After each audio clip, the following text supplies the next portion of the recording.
Buenas tardes, mis hermanos. Me da un gusto saludarles nuevamente y compartir con ustedes un poquitito de lo poquito que leo en los libros de religiosos. En este libro que tengo ahorita a la mano es el Catecismo de la Iglesia Católica. Este libro, a aproximadamente unos 8 años, me lo regaló mi amigo el padre Jesús Torres, que conocido como el padre Chucho, a quien le tengo muchísimo cariño porque él ha sido un gran apoyo para mí en cuestión de todas las dudas que tengo. Ha sido un buen guía y un excelente amigo. Es un excelente sacerdote, ojalá y algún día tuvieran la oportunidad de conocerlo. Y quienes ya lo conocen, pues saben que lo que digo es cierto. En este libro del Catecismo de la Iglesia Católica, estuve leyendo un poquitito y encontré uno de los temas que a mí más me llaman la atención. Ustedes saben que a mí me gusta mucho hablar del purgatorio, hablar de las almas, de los difuntos, y porque eso es lo que más me gusta. Creo que ese es el apostolado que realmente más me llama la atención, orar por los difuntos. Pero bueno, siempre vamos a encontrar personas en la calle o en el canal que van a comentar, bueno, es que tú siempre hablas del purgatorio, pero ¿qué es el purgatorio? Bueno, pues muchos se imaginan el purgatorio como un lugar, ¿sí? Como unos dicen, pues que el cielo está arriba, el infierno está abajo, entonces el purgatorio está en medio, o qué sé yo, ¿verdad? Pero realmente el cielo, el infierno y el purgatorio está en un solo lugar, obviamente, pero lo vivimos y estamos en él de acuerdo a nuestra forma de vivir.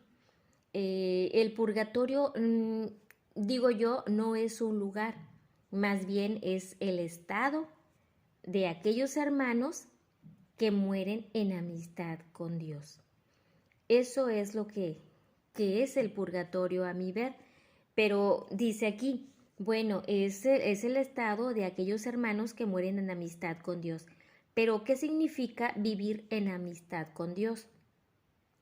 Porque pues todos decimos, Dios nos ama mucho y Dios es mi amigo. Pero ¿realmente estás en amistad con Dios? Pues bien, cuando los seres humanos pecamos, que siempre pecamos, siempre nos estamos quejando de que todo nos sale mal. Siempre hay problemas en el matrimonio, tenemos problema en el trabajo, con nuestros jefes, con nuestros compañeros, tenemos problemas con nuestros propios hijos. ¿Cuántas madres no se están quejando de que, ay, mi hijo es rebelde, mi hijo no quiere estudiar, mi hijo me responde mal? O bien, nuestros hijos andan con malas compañías, tienen ciertas adicciones y pues no podemos hacer nada por ellos, por más que intentamos, no logramos que esa situación se resuelva. Y es algo triste por esas madres que están sufriendo por esos hijos adictos a algo. El dinero no nos alcanza. Todo está subiendo, todo está mucho más caro, pero toda la familia trabajamos, trabajamos, trabajamos y el dinero no nos alcanza. Entonces, esto también nos lleva a, a una a una desesperación porque por más que trabajamos y por más que nos administramos, el dinero no nos rinde. Pero, pero nos hemos puesto a pensar, ¿por qué será? ¿Por qué estamos pasando por un tipo de situación como esta? ¿Alguna vez se han puesto a pensar que estamos viviendo una vida de pecado? Porque se dice que el pecado es la ruina del hombre. Cuando nosotros actuamos mal o no tenemos a Dios en nuestro hogar, en nuestra vida, no lo compartimos con nuestra familia, con nuestros hijos, no lo llevamos a cabo ni en el trabajo. Entonces, si a Dios lo estamos haciendo a un lado, le estamos abriendo las puertas al enemigo totalmente. Y es cuando la mantenemos cerrada, cuando nuestro Señor Jesús intenta entrar con toda la intención de limpiar toda esa suciedad que nos está manchando y enfermando día a día el alma. Dios quiere que tú, que yo, que todos sus hijos vivamos en gracia. Esto quiere decir en amistad con Él. El vivir en gracia es vivir en amistad con Él. Eso fue lo que pregunté hace un momento. ¿Tú sabes cómo es estar en amistad con Dios? Claro, vivir en gracia, dejarlo entrar con las puertas de nuestra casa totalmente de par en par, que al mismo tiempo también abrir nuestro corazón y pedirle al Señor que entre en él. Señor, entra en mi corazón y con tus manos santas arranca toda la podedumbre que está aferrada dentro de mi corazón y que no nos deja apartarnos del pecado. Pero aquí dice, para ser amigos de Dios, tenemos que vivir en gracia. ¿Y cómo vamos a poder vivir en gracia? ¿Cómo? Pues, sobre todo, vivir en gracia es orar todos los días, recibir los sacramentos de la Eucaristía, acudir a la confesión. Acudir a la confesión es sacarnos todo aquello que no nos deja ser felices, la culpa de nuestros pecados, las cosas que sabemos que hacemos mal y que sin embargo es como una adicción que cada instante nos vuelve a jalar y nos vuelve a incitar a caer y te levantas y vuelves a caer y te vuelves a levantar y vuelves a caer. Sientes que es algo en lo que tu voluntad no te da para más y es cuando vuelves a faltar a Dios, volviendo a tener malas acciones. La confesión nos quita un gran peso de la culpa que cargamos día con nuestras faltas a Dios. ¿Y cómo podemos mantener esa gracia dentro de nosotros? Manteniéndonos en oración y cumpliendo con todos los procesos que acabo de mencionar. Porque si no lo hacemos, si no tenemos esa voluntad de apartarnos del pecado, nos arruina la vida misma y no obstante arruinamos la vida de los que nos rodean, a nuestra familia principalmente. Debemos escuchar la palabra de Dios si es preciso todos los días, a cada instante, y siempre que estemos al borde del pecado, que la tentación esté ahí atrás de nosotros, insiste e insiste e insiste, recurramos a escuchar la palabra de Dios.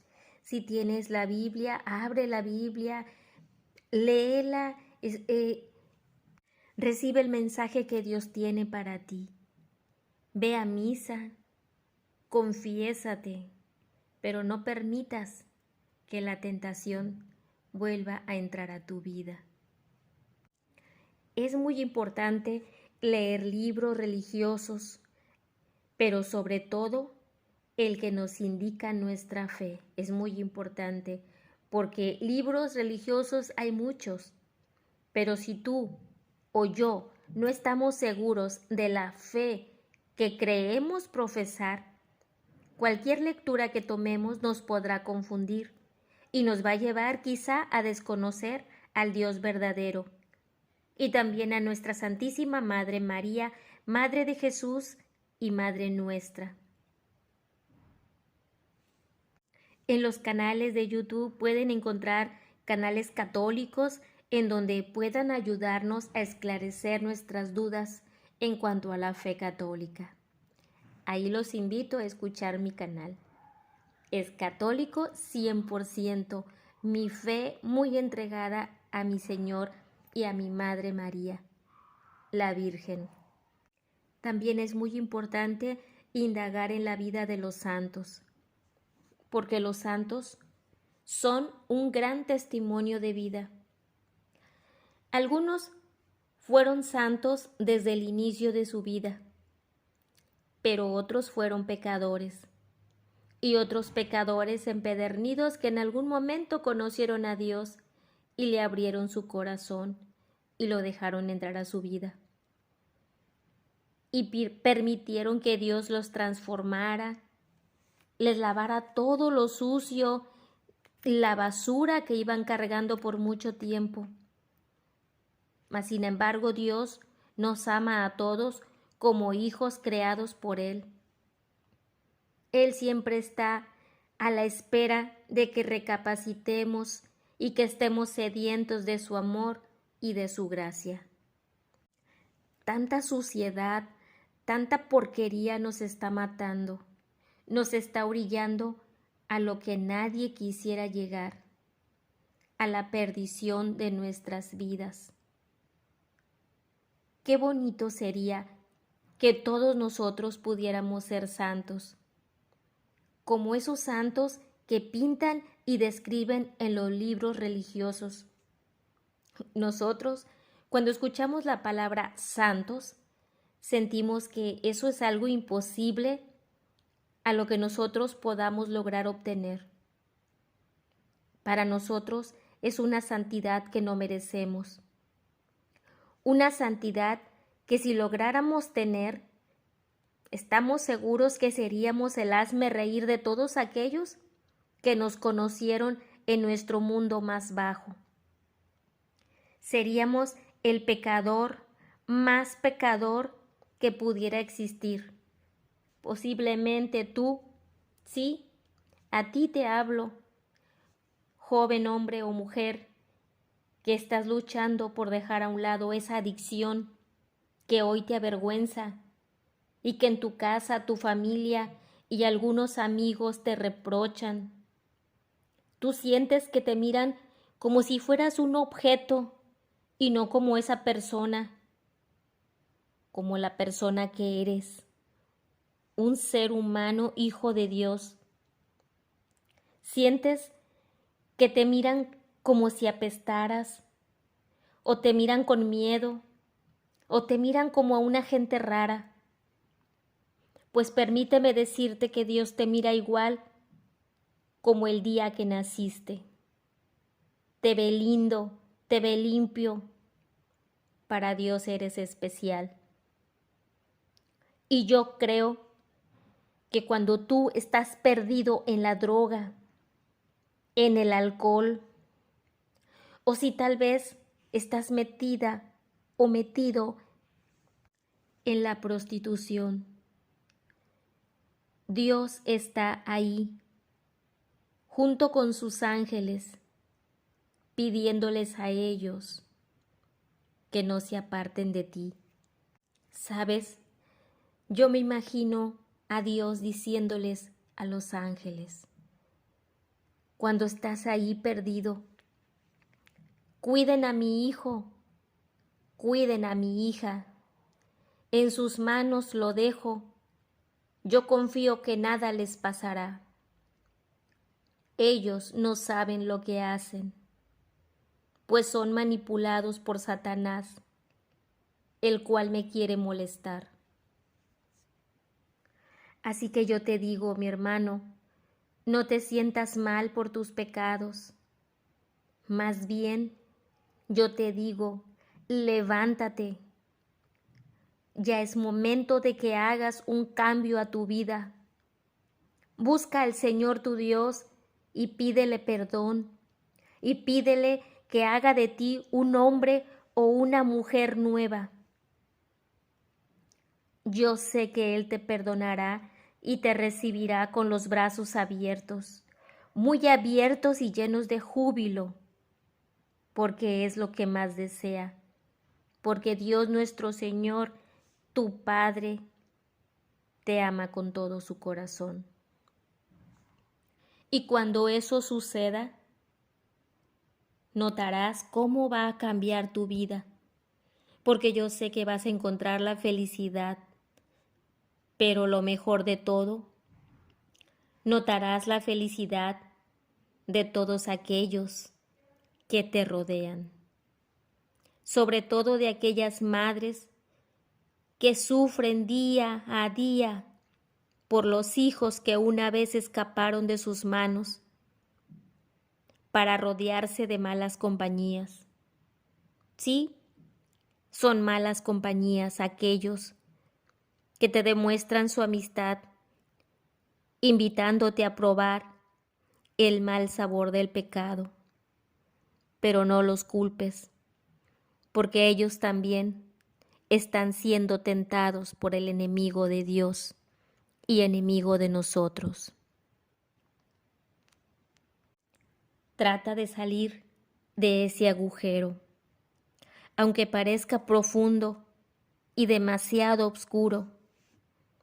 Trata de salir de ahí y por favor no vuelvas a caer, porque te vas a encontrar nuevamente y con más constancia en las garras del enemigo, que estará enojado porque uno de sus pecadores estará volviendo al Señor y está rescatando su vida, buscando llegar a la santidad.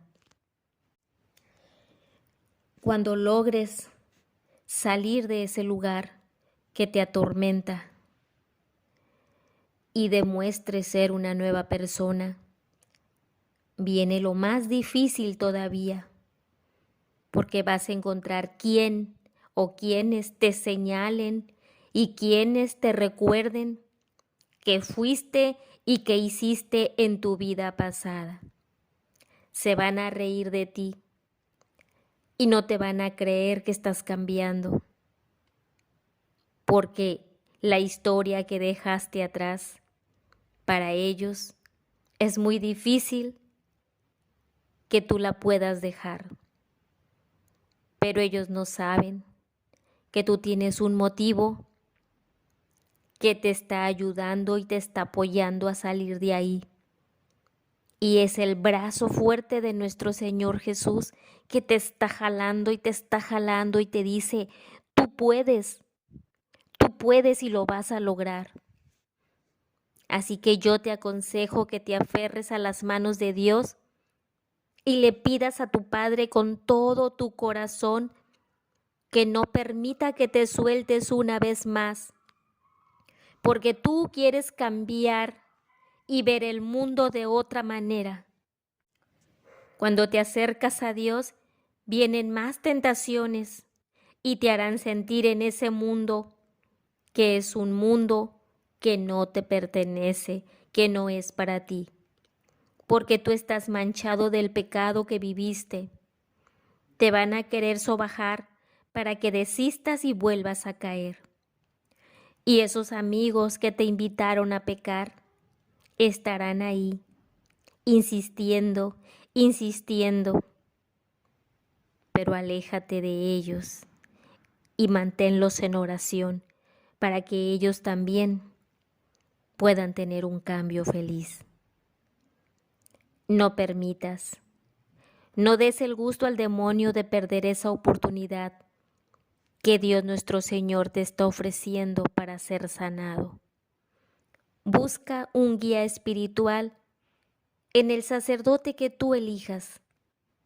En este caso, yo tengo un gran sacerdote amigo mío, el Padre Chucho. Así que tú también debes tener uno. Y si no lo tienes, búscalo. Y únete a la oración. Consigue una Biblia católica. Yo en lo personal te recomiendo la Biblia latinoamericana. Es la Biblia más completa. También el libro que tengo a la mano, el Catecismo de la Iglesia Católica. También te aconsejo asistir a misa. Confiésate, saca todo lo que tengas dentro y todo lo que te está lastimando. Cuando puedas, haz buenas obras, ayuda a los que te necesitan. Y con tu testimonio, ayudarás a otros que, igual que tú, están atrapados en el pecado. Tal vez tienes dudas, como muchas personas tienen dudas de la santidad a la que están destinados a merecer, porque a pesar de que crees que los santos, para igualarse a ellos, estamos muy lejos del verbo ser. Si tú piensas de esa manera, yo jamás podré ser como uno de los santos que mencionan en los libros, porque ellos son santos y yo soy un pecador. ¿Cómo es posible que yo pueda ser como ellos? Pues estás muy equivocado. A veces pensamos intentar imitarlos, pero ¿cómo va a ser? Eso es imposible. Realmente los santos son muy parecidos a nosotros, porque ellos fueron grandes pecadores.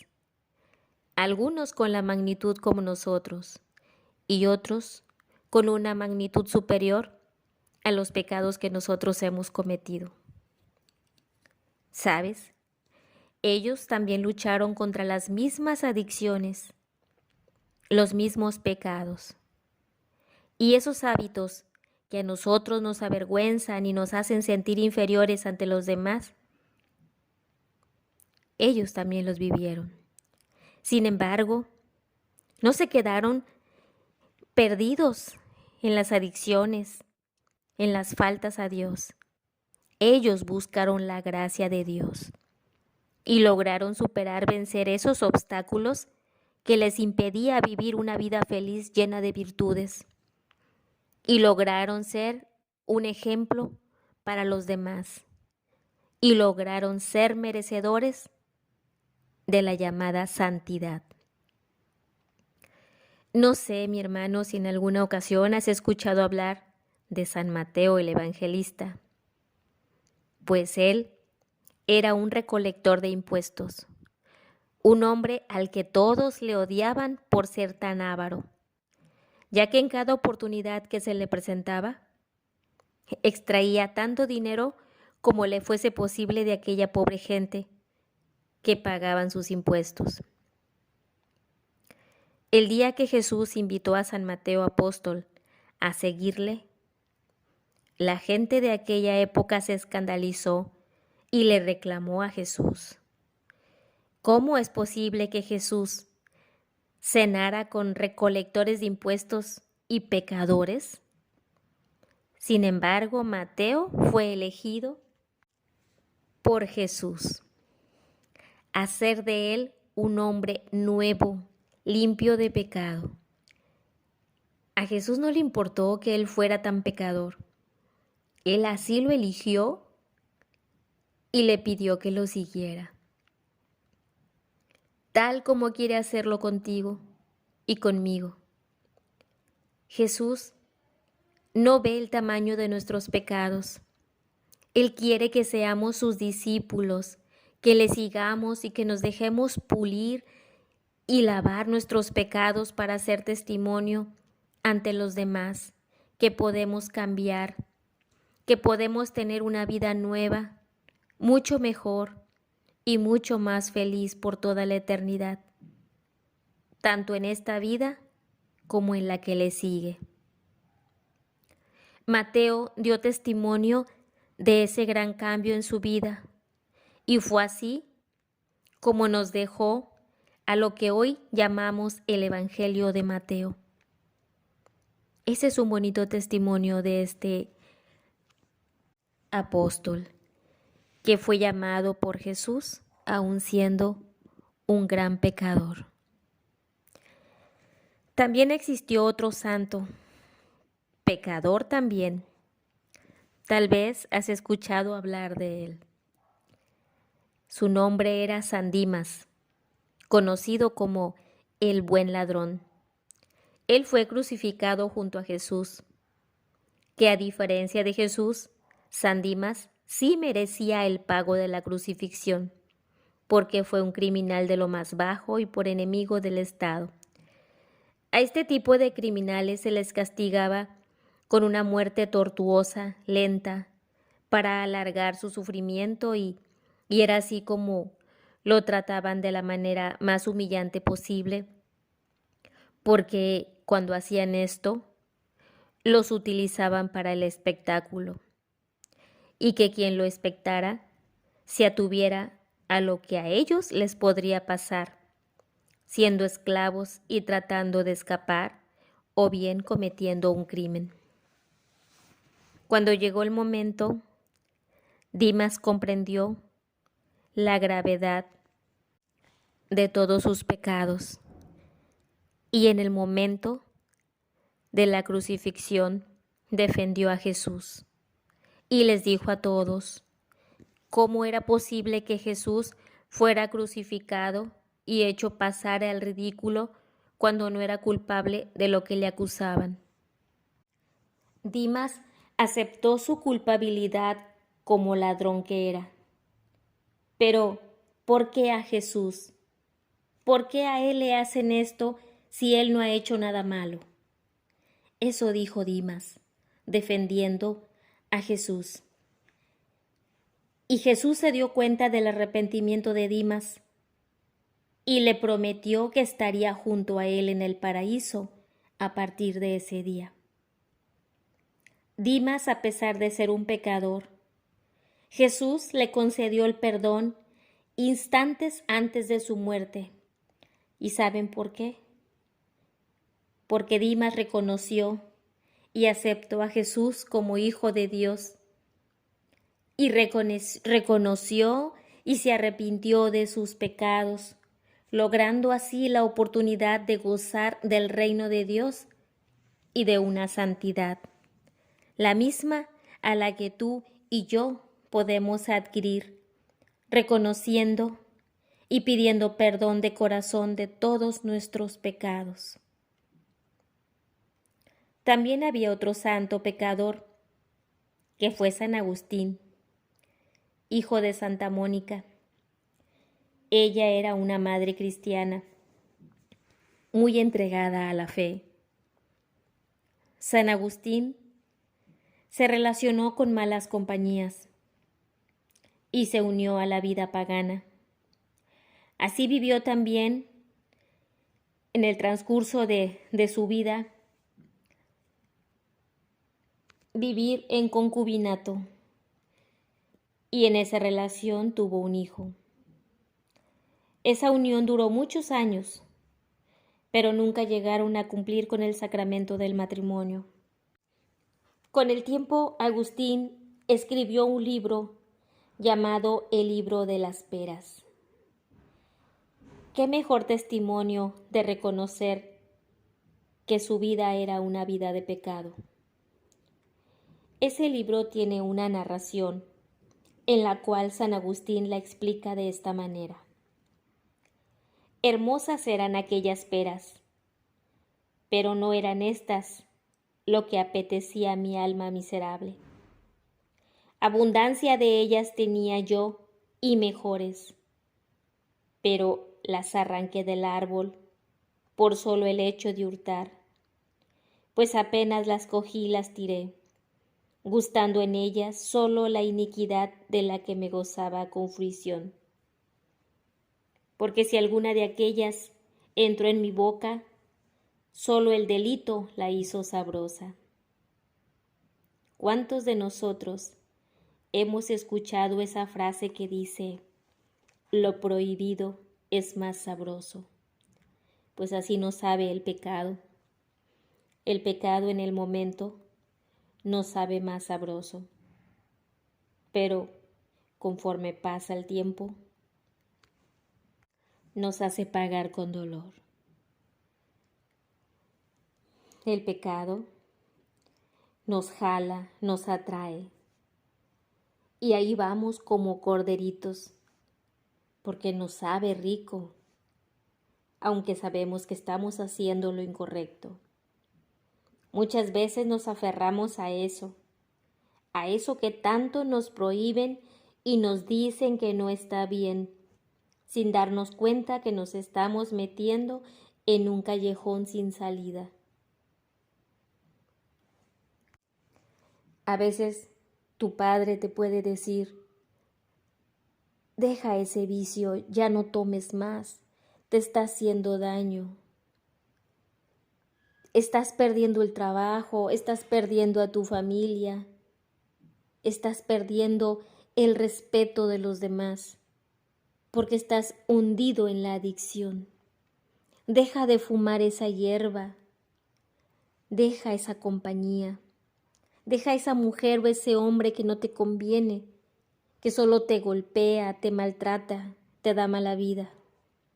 Pero entre más y más y más nos repitan que estamos haciendo mal, más nos estamos aferrando a eso que nos está haciendo daño.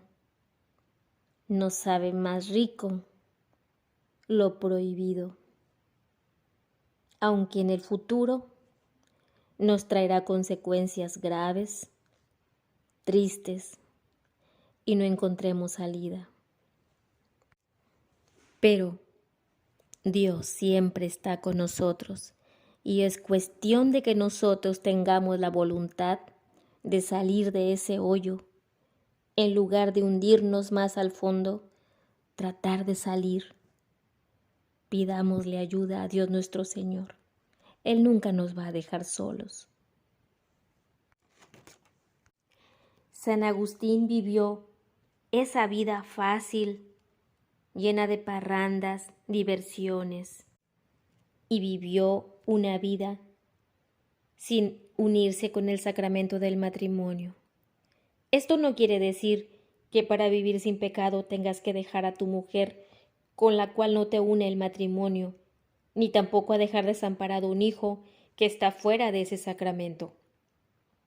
Sino al contrario, eso es fácil de remediar, casándote como Dios manda y tener hijos bajo la bendición de Dios.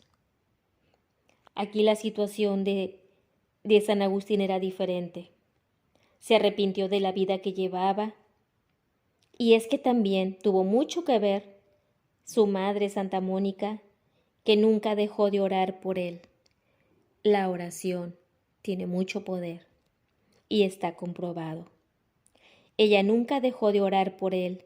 Su fe era tan grande que sabía que tarde o temprano su hijo dejaría esa vida pagana. Agustín se bautizó y se hizo sacerdote. Después se convirtió en obispo y después de su muerte en un doctor de la Iglesia.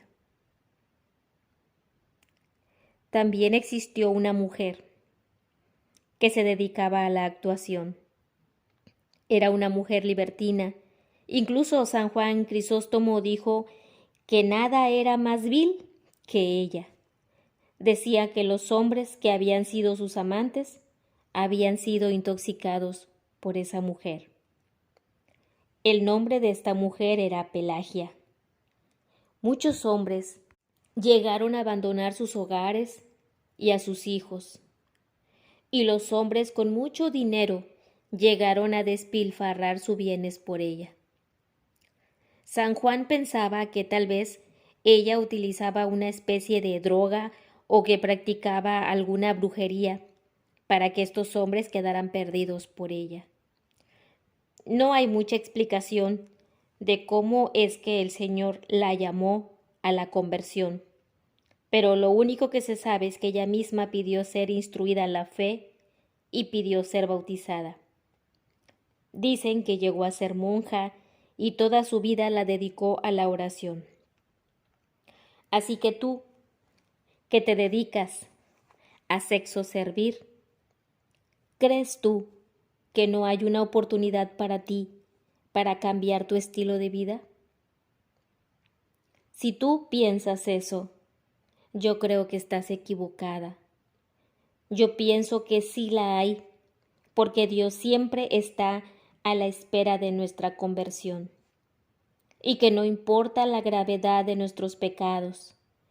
Y no lo digo yo, lo dicen todos esos testimonios que los santos nos han dejado.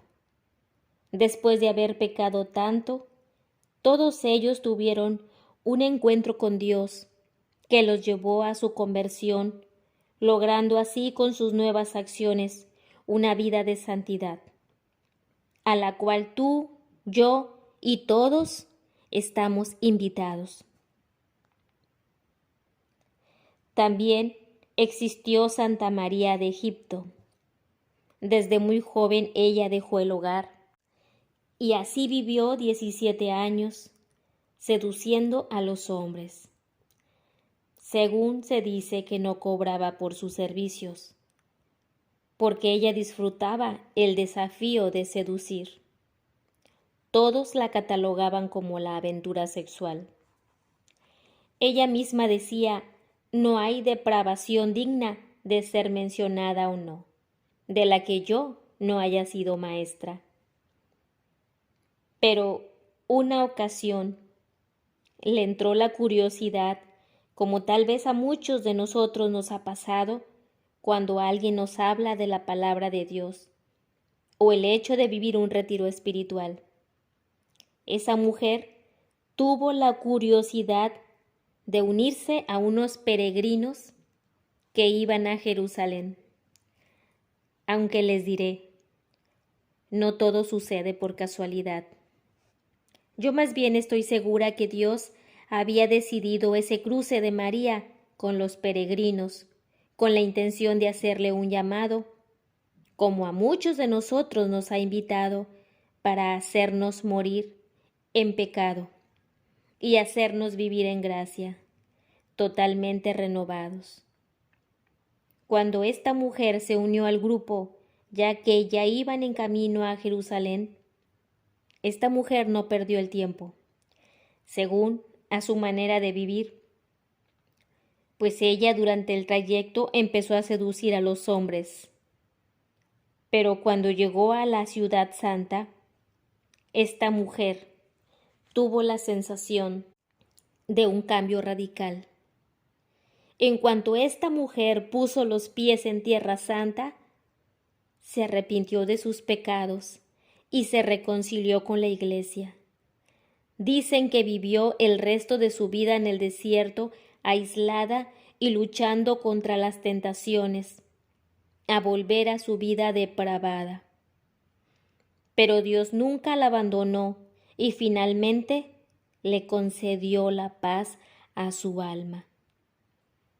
Así que, hermano, que me estás escuchando a través de este audio, ¿te queda duda que tú, a pesar de tus pecados, no puedas obtener la gracia de Dios y convertirte en un discípulo y más aún en un hombre o una mujer con virtudes de santidad?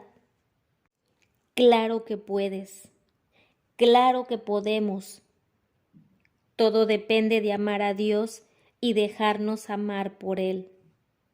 La misericordia de Dios es tan grande que nuestros pecados son una micropartícula que no pesa nada a comparación del gran amor que Él nos tiene. Dios te ama, no lo olvides. Así que si todos nosotros limpiamos nuestros pecados, obteniendo la gracia de Dios y la mantenemos en nuestra vida, estamos seguros de nuestra salvación. El último sufrimiento que nos quedaría es el dolor que te deja la purificación que viene después de la muerte, y es esa que nos llega cuando entramos al purgatorio.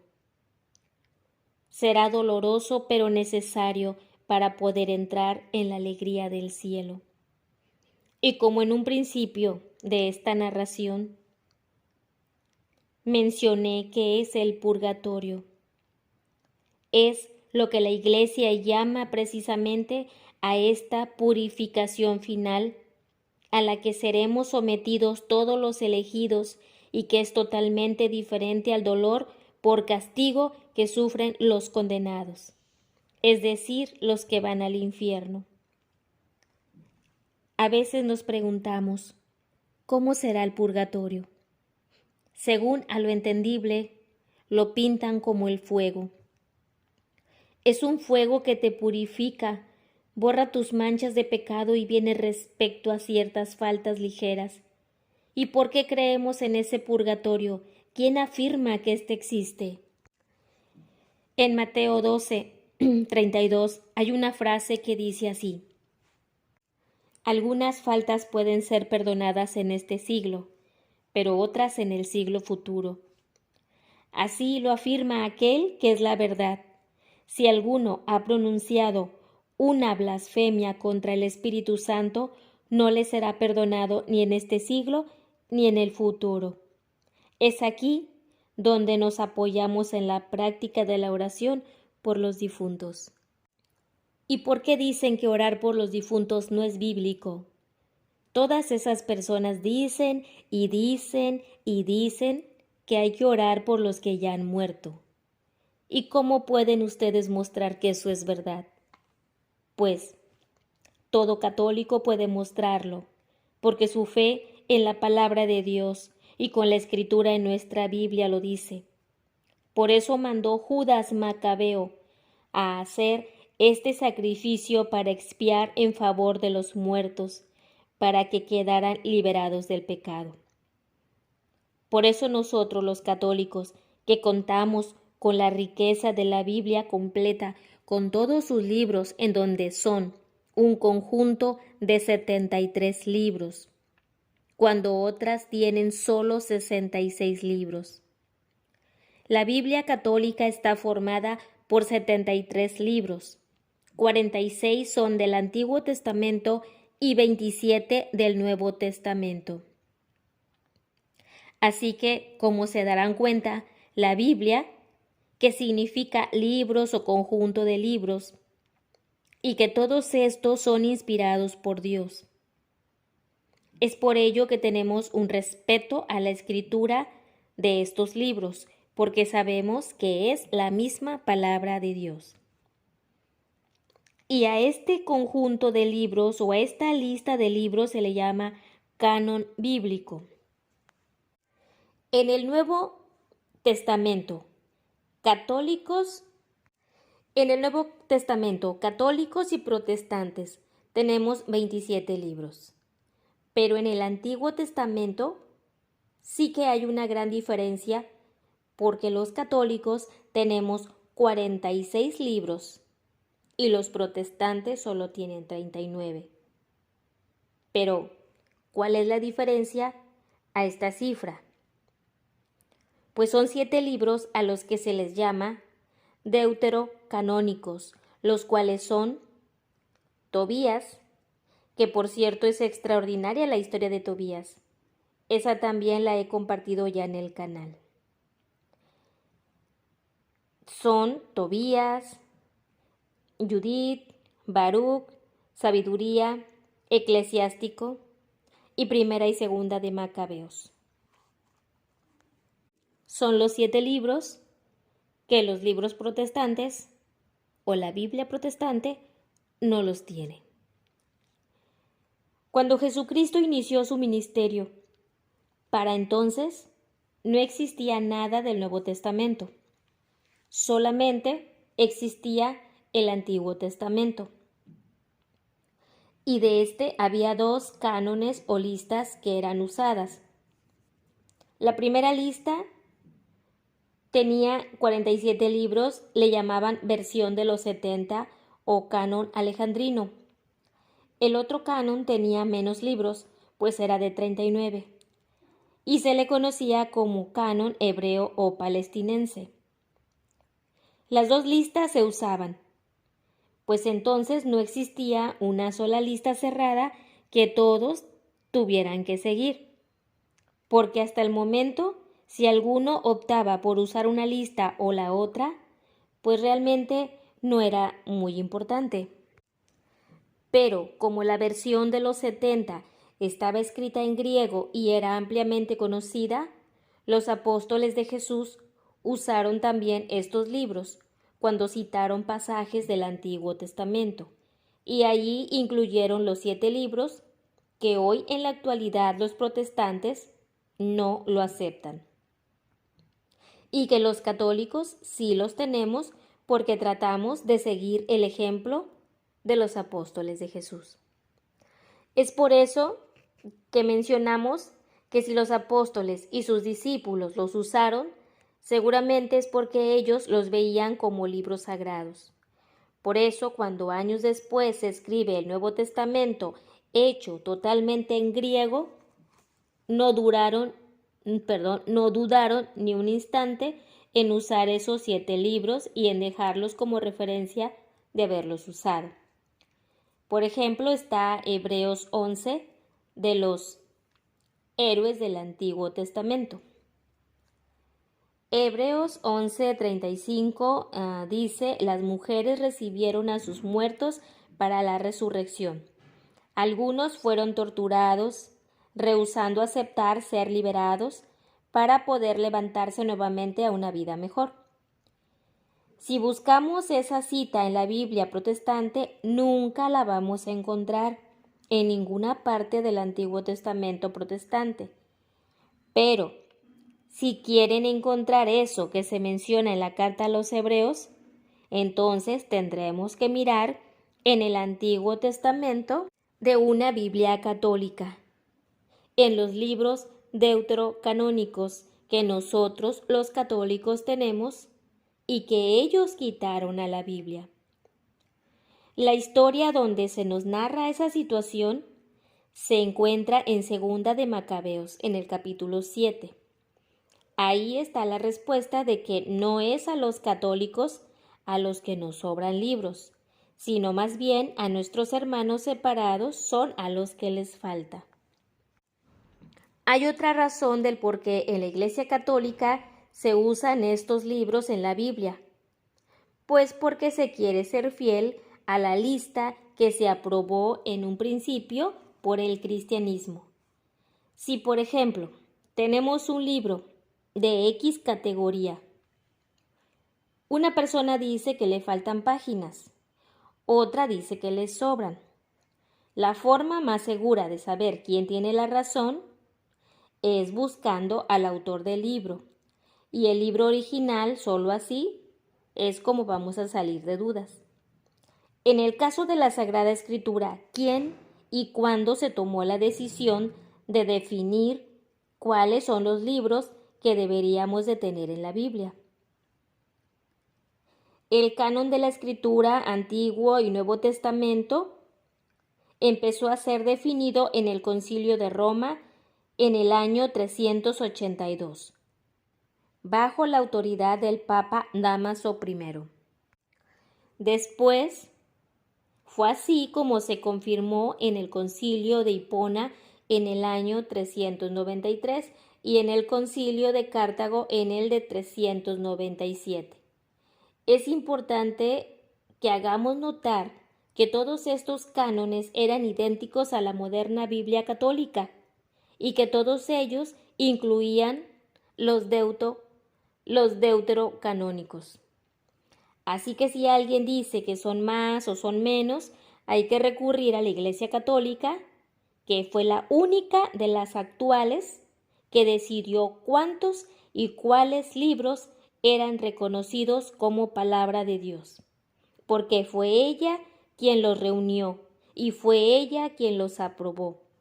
Así que los protestantes deberían en su oración dar gracias a la Iglesia Católica, pues si ellos la tienen en sus manos, es gracias a esta Iglesia.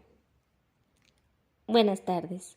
Un saludo de su amiga Silvia y su hermana en Cristo, Pequeña Chapis. Dios los bendiga.